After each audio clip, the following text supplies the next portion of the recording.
The Dehydrate function uses Element IQ to combine low and stable heat with maximized airflow to evenly dry out foods without overcooking. For the best results, set your rack up to position 3 and insert the mesh basket. First, slice the pineapple to your desired shape. Next, arrange the pieces with even spaces between slices. Use the confirm dial to set Dehydrate on the LCD. You'll see a 12-hour minimum cook time, but you can adjust the time up to 72 hours. To activate, hit the Start/Stop button and you'll hear the "Oh, be sure to insert baking paper inside the mesh basket when working with foods of strong color to avoid staining." For marinated jerky, catch any dropping liquid by inserting the roasting tray on the wire rack on position 8.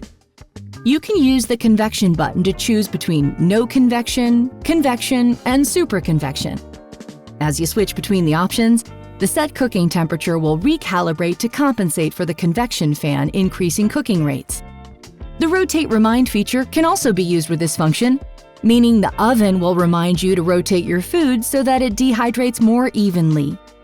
Once your dehydrate cycle is complete, the Smart Oven Air Fryer XL will alert you. The magnetic auto eject feature also works with this cooking mode.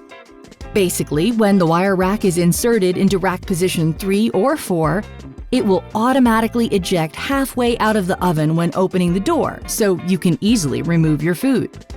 Make sure you open the door slowly when the wire rack is in this position to prevent the rack from ejecting too quickly.